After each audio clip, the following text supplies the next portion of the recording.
வணக்கம். இப்போது நம்ம கோடை காலத்தில் கோழிகளுக்கு ஏற்படக்கூடிய வெப்பத்தாக்கு பற்றி நம்ம பேசுவோம். கோடை காலத்தில் கோழிகளுக்கு அதிகமான பாதிப்பு வெப்பத்தால் வருங்க. அதாவது வெப்பத்தாக்கு, ஹீட் ஸ்ட்ரோக் அப்படின்னு சொல்லுவாங்க. இதனால் நிறைய கோழிகள் இறக்கும். இதுக்கு முக்கிய காரணம்னு பார்த்திங்கன்னா போதுமான காற்றோட்ட வசதியின்மை. அதனால் தான் நம்ம முதல்ல பரிந்துரை செய்வாங்க.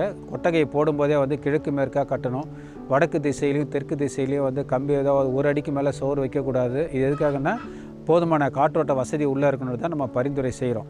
தவறும் பட்சத்தில் பார்த்திங்கனாக்கா அந்த வெப்பத்தாக்கு அதிகமாக வருங்க.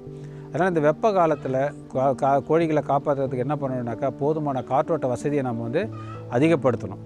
முதல்ல தீவனத்தில் சில மாற்றங்களை நம்ம பண்ணணும்.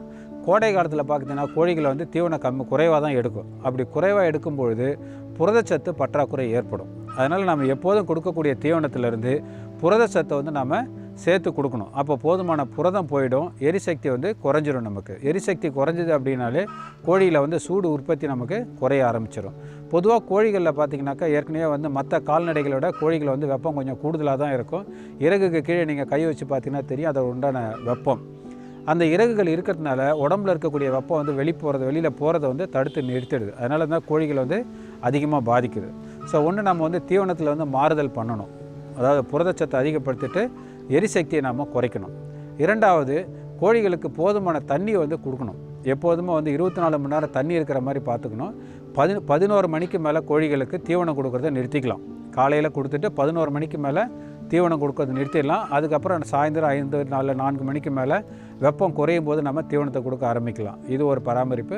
அடுத்தது, காற்றோட்ட வசதியை அதிகப்படுத்துறதுக்காக பண்ணையில் இருக்கக்கூடிய சைடில் நம்ம கம்பியோலையெல்லாம் கட்டி வச்சுருப்போம். அந்த கம்பியில் இருக்கக்கூடிய ஒட்டடைகள்லாம் சுத்தம் பண்ணணும். அப்படி சுத்தம் பண்ணும்போது காற்றோட்ட வசதிகளை நம்ம அதிகப்படுத்த முடியும்.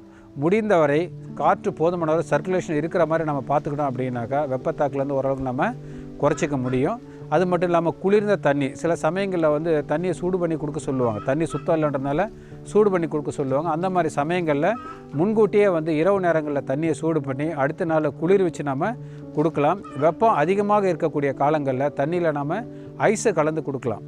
அப்படி ஐஸு கலந்து கொடுக்கும்பொழுது கடையில் இருக்கக்கூடிய ஐஸுகள் அது எந்த தண்ணியில் கலந்து செய்தாங்கிறது நமக்கு தெரியாது. ஸோ நாமளே என்ன செய்யலாம், வீட்டில் இருக்கக்கூடிய சுத்தமான தண்ணியை ஒரு பாலித்தீன் பைகளில் அடைச்சி நம்ம ஃப்ரீசரில் போட்டு அதை நம்ம கலந்து கொடுத்தோன்னு சொன்னாக்கா வெப்ப தாக்கத்துலேருந்து ஓரளவு நம்ம கோழிகளை காப்பாற்ற முடியுங்க. நன்றி.